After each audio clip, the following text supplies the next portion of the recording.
এই তুই কি খেয়াল করছিস কি লাশ কলম লড়তিছে? তুই কি আমার ভয় দেখাচ্ছিস? আরে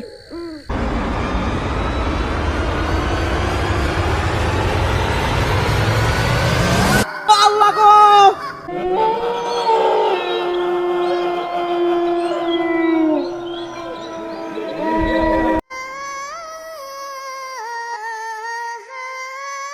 বেলাল আর রহিম দুজনেই এলাকার কুখ্যাত চোর। সাধারণত তারা ছোটখাটো জিনিস চুরি করত, কিন্তু আজ তারা এমন কিছু চুরি করতে চলেছে যা তাদের জীবনে ভয়ঙ্কর অভিশাপ হয়ে ফিরে আসবে। একটি সদ্য দাফন করা লাশ তারা চুরি করবে।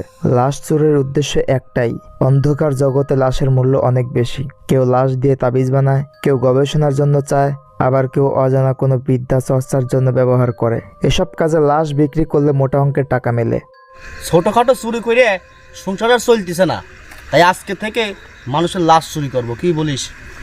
সেটা করা যায়, কিন্তু এ কাজে রিস্ক অনেক বেশি। কিসের রিস্ক বেটা? জানিস না তুই কালো বাজারে লাশের দাম একটু বেশি। কিছুদিন এই কাম করলে আমরা রাতারাতি বড়লোক হয়ে যাবো। ঠিক আছে, চল তাহলে আজকে থেকে শুরু করি। আর কোটিপতি হয়ে গেলি একটু কষ্ট করাই লাগে। চল আজকে পাশের গ্রামের কবরস্থানে যাব। আর দেরি করা যাবে না, আমি চলে যাবো, চল। গভীর রাত, রাস্তা নিস্তব্ধ, আকাশ কালো মেঘে ঢাকা, যেন প্রকৃতিও তাদের কুকর্মের সাক্ষী হতে প্রস্তুত। বেলাল ব্যাগে দড়িয়ার খুন্তি ভরে নিল।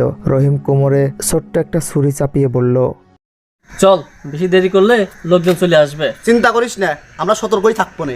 অন্ধকার পথ ধরে তারা কবরস্থানের দিকে রওনা দিল। চারপাশ শুনশান, নীরব, কোনো বাতাস নেই। রাতের নিস্তব্ধতা যেন এক ভয়ঙ্কর শূন্যতার সৃষ্টি করেছে।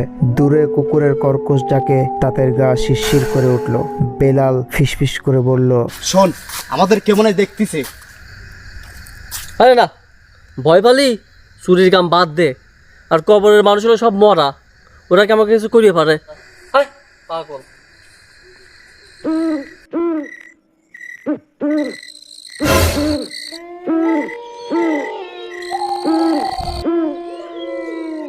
ওই, এটা কি রে?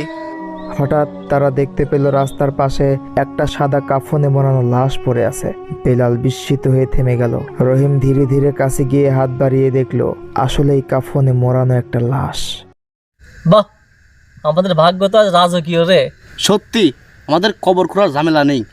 আল্লাহ নিজেই জানো আমাদের কাজ সহজ করে দিছে। তারা চারপাশে তাকিয়ে নিশ্চিত হলো কেউ নেই। তারপর লাশটাকে তুলতে গেল, কিন্তু আশ্চর্যের বিষয়, লাশটা ছিল অস্বাভাবিক ভারী, যেন মৃত কেউ নয়, জীবন্ত কিছু তাদের শরীর চেপে বসেছে। এই লাশ তো বার করে। বাড়ি পাতলা চিনতে ভাত দে, লাশটা তুলে নে, ধর দে।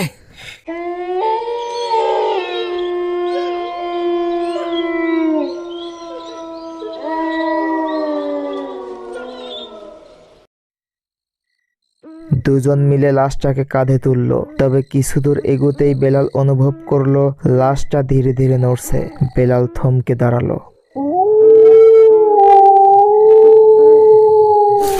এই তুই কি খেয়াল করছিস কি লাশ কলম লড়তিছে? তুই কি আমার ভয় দেখাচ্ছিস? আরে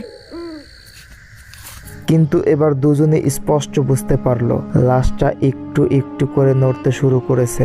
এক সময় কাফনের নিচ থেকে একটা হাত বেরিয়ে এলো, কিন্তু এটা স্বাভাবিক হাত নয়, কালো একটা হাত। এক মুহূর্তের জন্য মনে হলো এই হাত মানুষের না। দুজনেই চিৎকার দিয়ে লাশটি ফেলে দিল। লাশটা ধপ করে পড়ে গেল। এত ভয় পালি কি? চলে এখানে খারাপ, আমি লাশটা দেখে আসি।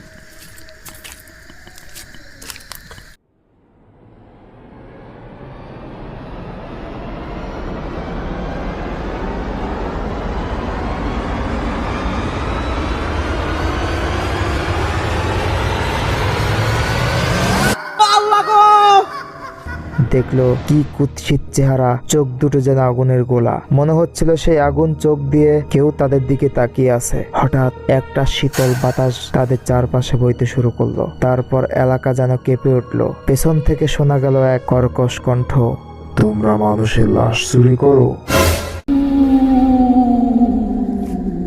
বেলাল আর রহিম দৌড়াতে শুরু করলো, কিন্তু আশ্চর্যের বিষয়, যতই দৌড়ায় পথটা শেষ হচ্ছে না। ঘুরে ফিরে সেই আগের জায়গাতেই ফিরে এসেছে তারা। হঠাৎ বেলাল থেমে গেল। সামনে কিছু একটা দাঁড়িয়ে আছে। রহিমও থামলো। তারা তাকিয়ে দেখলো পুরো রাস্তা জুড়ে অসংখ্য কাফনে মোড়ানো লাশ দাঁড়িয়ে আছে।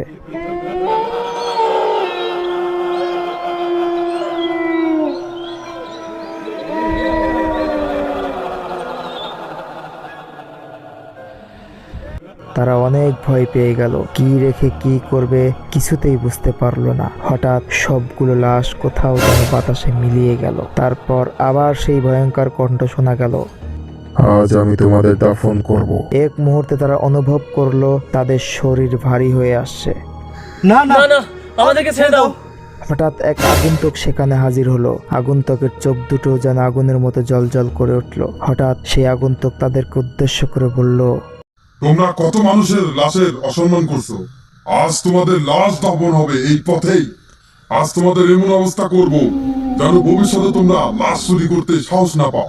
প্রস্তুত হও তোমরা, খুব শিগগিরই তোমাদের অবস্থা খারাপ হবে।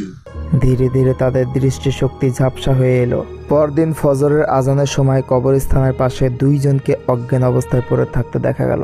লোকজন দৌড়ে এসে তাদেরকে তুলে বসালো, কিন্তু দুজনেই পাগলের মতো আচরণ করছিল। শুধু কাঁপতে কাঁপতে বলছিল, আমরা চুরি করবো না, আমাদের ক্ষমা করে দাও, আমরা লাশের অসম্মান করবো না। তাদের চোখ ছিল ফাঁকা, মুখ ছিল শুকনো। তারা আর কখনো আগের মতো স্বাভাবিক হতে পারেনি। তাই মৃত্যুর প্রতি সম্মান দেখানো উচিত। মৃতদেহের অসম্মান করলে শাস্তি অনিবার্য। কেউ যদি আল্লাহর সৃষ্টির প্রতি অন্যায় করে তাহলে আল্লাহর শাস্তি তাকে খুঁজে নেবে এমন ভাবে যা সে কল্পনাও করতে পারবে না।